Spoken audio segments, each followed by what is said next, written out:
Hey guys, what's up? It's Joe Rady from Rady's Rides. We are here for the first drive of a vehicle that you have been curious about. What is it? It's this vehicle right here. This is a 2024 Honda Prologue. But before we get into this dual motor, all-wheel drive EV SUV, let's talk about what's going on here. When we think of Honda, we think of those mighty names, the Accord, the Civic, of course, the Type R variants. And when you think of SUVs, you think of vehicles like the CR-V, the HR-V, the Passport, and the Pilot. Well, guess what? Honda wants to bring electrification to their lineup. Full electrification, which remember, they're not anybody who's new to an electrified vehicle because they brought a lot of hybrids and they've been working on electrification. This particular vehicle, its name is chosen for a reason, Prologue. This is bringing us towards what Honda wants to bring to their full lineup. And what they're hoping for is by the year 2050, having a full lineup of pure BEVs, battery electric vehicles. Now, what's interesting with this Prologue, they did a combo deal working with General Motors to design this vehicle. So what I want to find out is, if you're looking for that vehicle that's going to give you that Honda style, but also going to give you pure electrified driving experience, is this the best one to get over, say, a competitor, the Chevy Blazer EV? And is it worth the price at the end of the day? Let's go ahead, let's dive into our new Prologue and find out. Right off the bat, the color.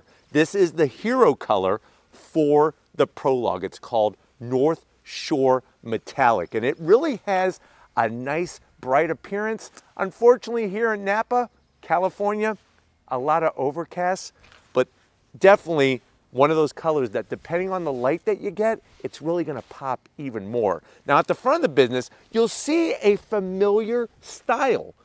And that is something that Honda wanted to do, is make sure that it looked like a Honda. So up front, love the way they work the bright LED daytime running lamps, turn signals, and then I'll move the rainwater away, LED headlights.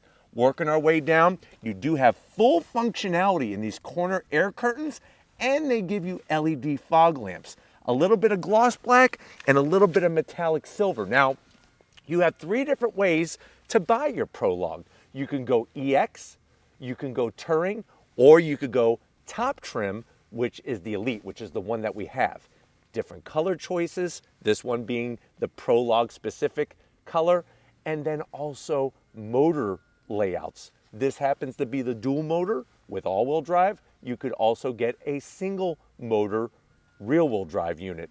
Also, what's fascinating is that when it comes to mileage, that's going to affect depending if you have the single motor or the dual motor. And we'll talk more about that when we get to that part. Now, as we come across the front nose area, of course, we don't need an upper grille, but they did a great job placing that Honda badge there. On the Elite trim, you are going to get a forward-facing camera, some of that body color, and then on the lower portion, I love the way they have the functionality, flat black with our gloss black and that silver. The silver, I think, really is sort of like the cherry on top of this electrified sundae. Gives it a nice little color pop and really shows the differentiation between the different areas of the front fascia. Now, as we rise up, they did a fantastic job with drag, because remember, it's not just about having a large battery to get you miles on each charge. It's about cheating the wind. And you'll notice how up front, you have this angle that comes up and then goes into a flat surface. And I apologize, it just got done raining and I'm not home, I'm in Napa.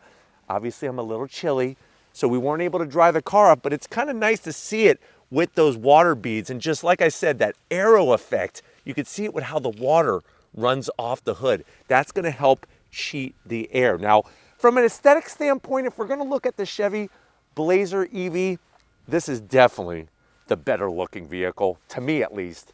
And if you're gonna compare it, say, to a Model Y from Tesla, once again, this one has definitely a lot more style. Now, if you're wondering, well, Joe, is this a compact? Is it a midsize? Technically, this falls in the midsize category because it has about the same dimensions as a Honda Passport, just a little bit lower on the height. Once again, to cheat the air. Now, as we come around the bend on this top Elite trim, what do we have going on? Ba-bam! The first ever 21-inch wheel on a Honda product, machined aluminum, gloss black. I love the way they work the design with the machined aluminum accents. Like I said, 21-inch wheel. If you go with a different trim, there are 19-inch wheels. This is an optional wheel going full Elite. Gives you the 21-inch wheel. We also have the option of self-sealing tires. So think about that. You're driving through maybe a work site, maybe you're driving around your neighborhood and some people are getting their roofs replaced. This can get a puncture and it will self-seal so you can keep on trucking. I kind of like to see that kind of technology with the tires, especially when you have the family in the vehicle with you and they need to get to their soccer practice or they're going to get kicked off the freaking team. You do have regen braking, and we'll talk more about that when we get to the interior. And of course, the suspension and everything has been tuned for this vehicle. It also has a major long wide wheelbase. So the space between the front wheel and the rear wheel, nice and wide. Because we don't have an engine, we have a motor, they could get that wheelbase spread out to give you more interior room. Now, of course, we have our charging door right up front. That opens up and that's where you're going to charge. You do have gloss black on the mirror caps, LED turn signals, and this is going to have gloss black top and bottom around the window frames. Nice style on the roof rail here, also in gloss black. And then you'll notice we have the gloss black door handles. Let me know how you feel about that. If it pops too much, or do you like the way there's a nice little differentiator, or would you want it color matched? Let me know in the comment section. But the gloss black that starts around the wheel openings goes along the bottom as well. My personal taste is to have painted fender openings. Let me know how you feel about the gloss black on this Elite trim. Now, as we work our way back, the shape of this thing actually looks very sporty. And even though this is a combo deal where they partnered with General Motors to develop this vehicle, it does have a very distinct look. Now, as we move towards the rear, I like the way they work the quarter window, the way that they have that nice body line that comes out of the rear fender into the lighting. And then as we swing around, Steven's going to be able to show you nicely how that body line comes off the passenger door, comes into the flared fender. Look at the way they did the LED lighting, the turn signals, the backup lights, the brake lights, everything is LED. Of course, you got your Prologue Elite badge. And then this is the first vehicle here in the United States where they spell out the Honda name. This is a new direction that Honda is going with their electrified vehicles, having the Honda name spelled out. I hope they bring this to their whole lineup because this just looks very classy, but very modern at the same time. I guess my big zonk is this guy right here. I wish that we can get rid of this rear wiper and tuck it underneath the spoiler. Have the spoiler come out a little bit more and put the wiper underneath to really clean up the back end. You'll notice that we have our E all-wheel drive because this is dual motors. And then as we work our way down to ground level, just like we started up front, I like the way you have color matched on the bumper, some gloss black, and the silver really gives it a nice look from the back of the vehicle. But why don't we go ahead, let's pop the hood and see what the heck we could find out about this Honda new Prologue. All right, guys, we got the hood popped. Underneath the hood, you're not gonna find any front mounted trunk. So let me know if that's a zonk. I feel like a small area here would be nice to at least keep the charging accessories or something, but there is your front electric motor. Obviously out back, we have another electric motor. So what does that mean for this vehicle? With the dual motors, you're looking at 288 horsepower, 333 pound-feet of torque. It has an 85 kilowatt battery pack. And then if you go with a single motor setup, that's gonna have 212 horsepower. Now on our particular Prologue, the range is 273 miles. If you go to a single motor, it's 296 miles. On a DC fast charger, it will charge 65 miles of range in 10 minutes. So what does that equate to when it comes to driving? 99 mpges in the city, 84 on the highway. So nice to have the different options Let me know how you feel about the range. I was hoping for something closer to 315, 330, and also thinking that there should be a front-mounted trunk. But let me know if you think that should be a zonk. But why don't we go ahead, let's turn this on and see it roll.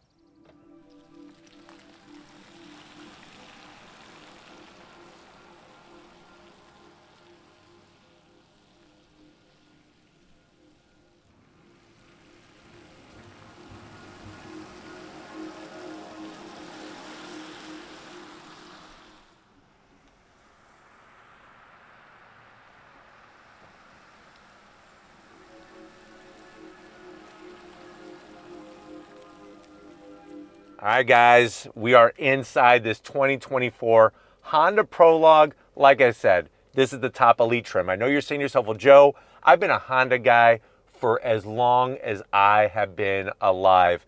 My first car was a Civic Si. I'm loving my Type R, but I also need to have something that is a little bit more substantial when it comes to room, when it comes to presence on the road, and I want to get my first BEV. I've been thinking about it. I want to pull the trigger. How much is this Honda Prologue? And that's the big question, right? So MSRP starting for the EX is $51,900. This Elite is $59,975. Quite a bit of cheddar, but let's see if the cheese is worth the bite. To the door panels. I love the materials. Soft touch. The two-tone brings the door panel alive. It's like a off-white color, looking good. You do have gloss black around the switchgear, so that's going to be a zonk because there's going to be a ton of fingerprints there. Door pocket, good enough for 2 In-N-Out burgers and a bottle of root beer to wash it down. Going from the door panel to the dash, I like how low the dash is. You got the two-tone, and we have the Bose sound system. So you're going to get some nice speaker quality.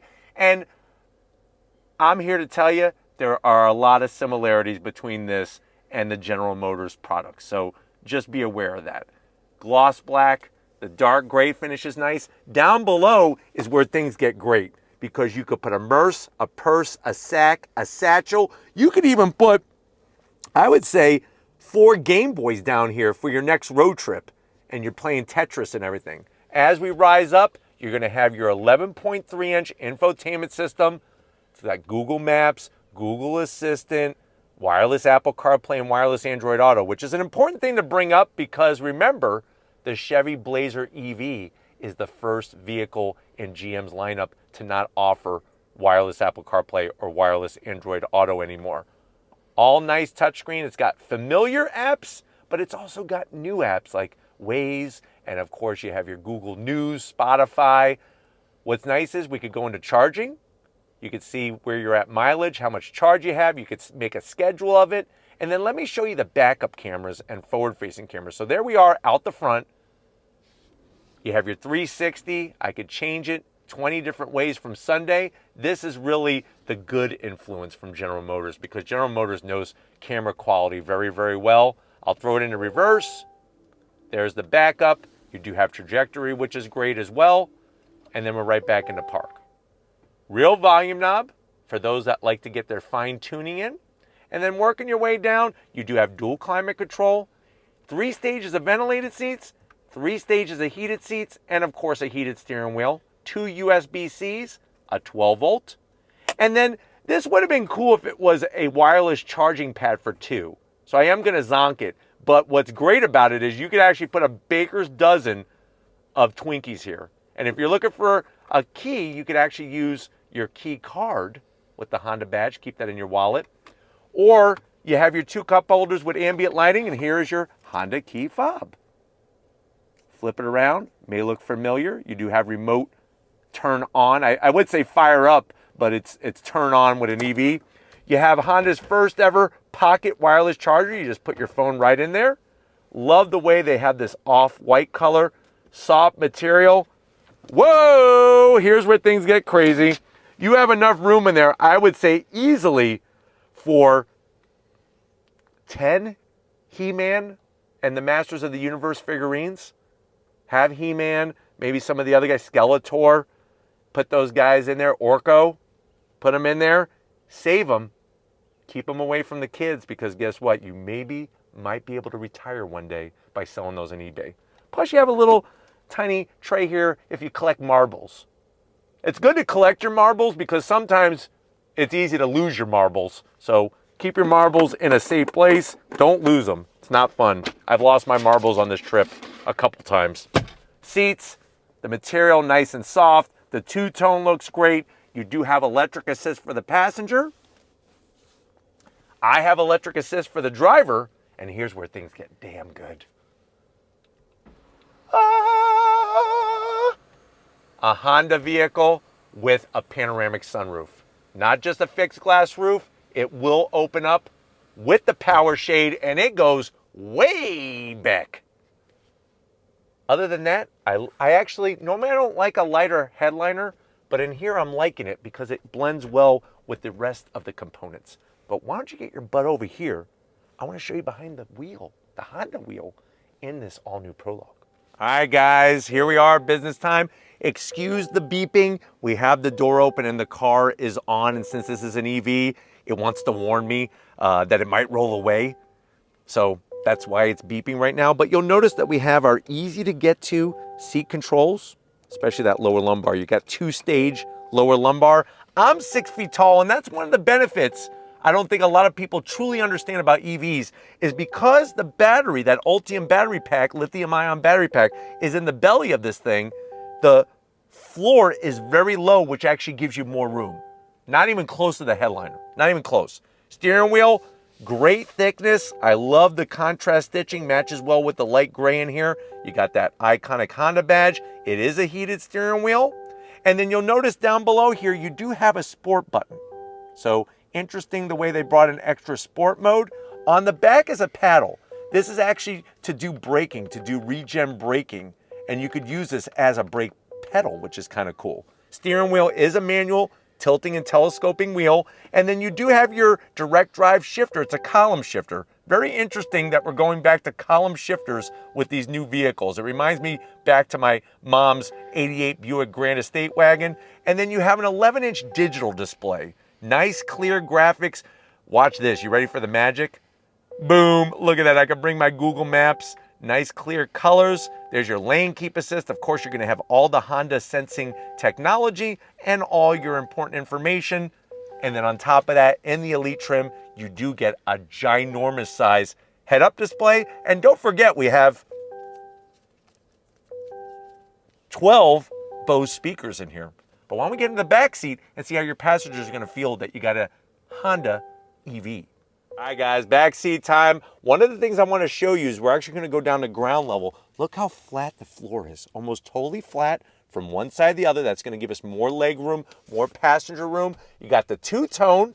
And I'm glad that they put the black here because we know your kids are going to kick the seat with their muddy shoes. They're going to pick their nose and wipe their boogers on the back. You could wipe that off a little bit better than on the lighter gray finish. Large pockets, easily put, I would say, 4 Costco Churros, maybe 5. And guess what? You better get to Costco because they're getting rid of the Churro.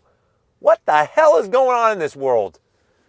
Command center, you got your AC vents, a nice Twinkie holder, 4 Twinkies, of course electrified Twinkies, USB-Cs, 2 of them, and a home power source. What a little cover. Bye-bye. And then the room. I'm 6 feet tall, not even close once again to the headliner, even with the panoramic sunroof. Like a mid-grade Charmin soft. I would say this is more like a 3-ply, not a 4-ply, but nice and soft with the 2 cup holders. And don't forget those cup holders up front. I know a lot of people like those ginormous water bottles, or you like to get one of those ginormous 2-liter cups of soda from 7-Eleven. It'll fit those 32-ounce bottles. So just saying. Let's go ahead though. Let's get into the cargo area because I want to take the first spin in this Prologue. All right, guys, time to get in the cargo area. What's nice is you just hit the button, nice electric assist. You're going to be impressed with the amount of room that you're going to have. So with that back seat up, you're looking at 25.2 cubic feet of space. Fold the seats down, that's going to give you 57.7 cubic feet of space. Now, I like the way it's a 60-40 split, And I also like the way it's just real easy to put them down. You're just gonna flip this switch right here. It almost pulls right out of your hand. And having that 60/40 gives you the flexibility. And then look at that. Now you could go to Costco. You can get your 4th of July supply of pickles, the barrel of pickles, hot dogs, buns, and the whole fixings. Of course, you're gonna have some nooks for a couple boxes of Twinkies, LED lighting. And then here's the big surprise. You ready for this one? Underneath the cargo floor, this is where you could put your charging accessories, or I say, fill this up with Twinkies. Steven and I got some boxes of Twinkies. He ate them all because he was hungry, but we had 92 and a half Twinkies in that compartment. Very nice to see that. But now it's the time. Hit that. There we go, almost on cue. If you're ready, I'm ready. Let's get charged up and go for an on-throttle spin in this Prologue.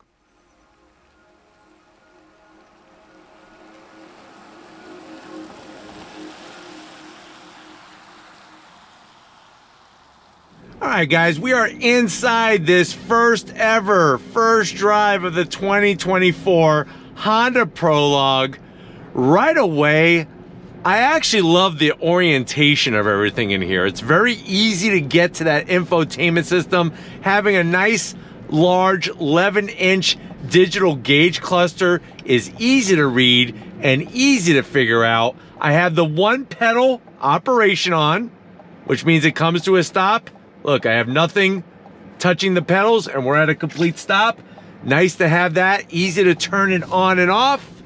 And then of course we're gonna do some on throttle. You ready? We're in sport mode. On throttle, here we go. If you hear that noise, what Honda really wanted to do, especially to separate this from the Blazer EV, is have some unique Honda sounds. And that's a noise that comes on when you go on throttle with this vehicle. But the nice thing is, driving down the road, everything is exactly where you would expect it to be.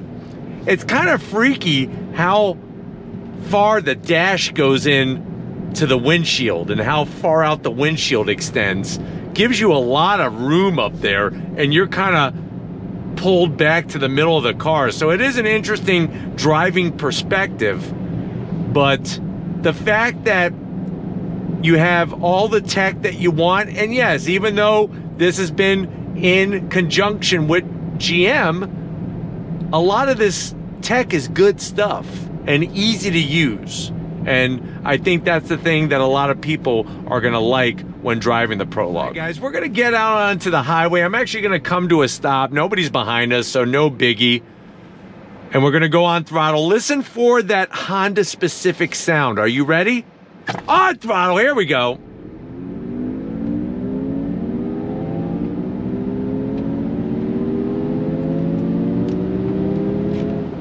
So I'm hoping that the GoPro picked up that sound. I'm sure it did.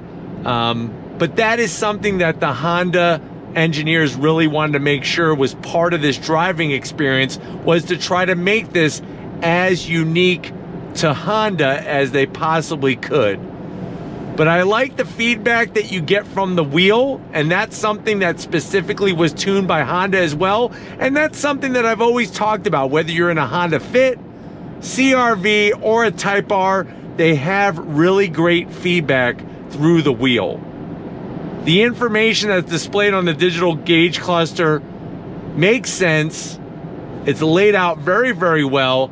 The only thing that I wish that it did, the zonk, is there's no kind of interactive graphics when you change into sport mode or anything like that. And I know that may be kind of a small thing to point out, but I feel like with EVs, that's another way to create a unique driving experience, is what they do with the instrumentation. I could then access the home screen, go through the different apps. We could go into charging, find out what our charge is, like I showed you earlier.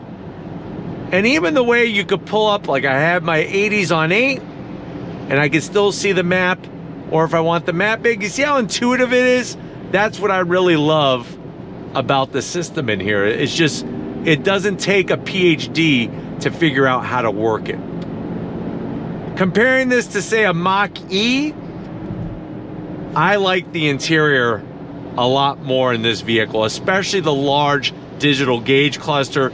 Everywhere you touch is all soft touch material, and you have a ton of storage spaces in here. One thing I noticed is that being on this faster, twisty, constant radius bend kind of road here, the one pedal operation actually works pretty cool, because I could get out of throttle like I am right now, shave some speed, and then I'm able to roll back into throttle, which is nice. And everything is super composed.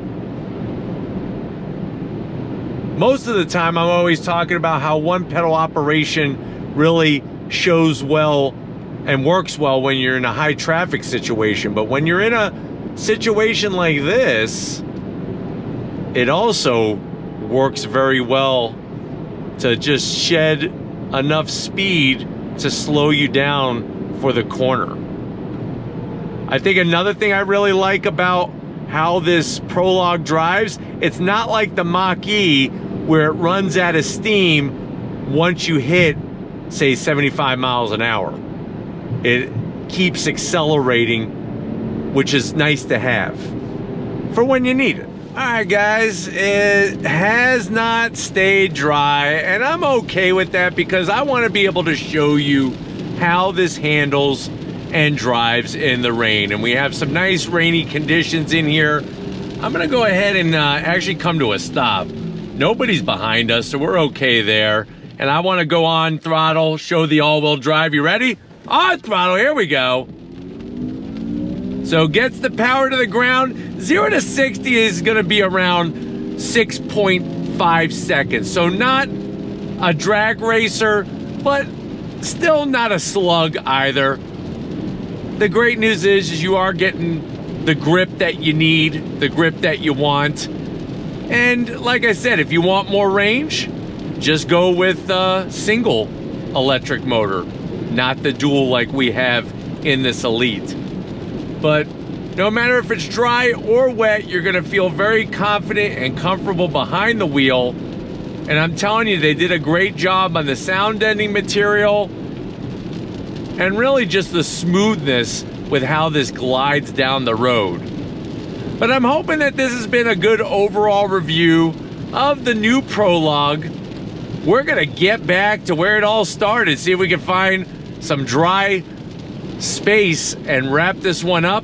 So I will see you in a split second. This has seriously been an adventure coming to Napa Valley with this basic downpour situation of the atmospheric river. But we definitely got to thank everybody at Honda for having us out for this first drive of the new Prologue. Let me know what you think.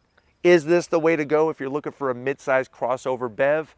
Would you rather go Chevy Blazer EV or one of the other competitors? Let Honda know in the comment section. They're going to read through those comments, they promise me. But if you're new to the channel and you're on your way out, hit that subscribe button. I promise you it's worthwhile. Come back for more. If you are a subscriber, thank you for being part of the Raise Rides family. Of course, I feel like I've been done wrong by having Stephen Flood here. Because of his last name, Flood, it seriously has flooded here. So, you know, what am I going to do? Stephen, though, did bring the business and did great camera work, no matter how much H2O got in his face. So definitely show him some love in the comment section. And just like always, guys, I'll see you on the next ride.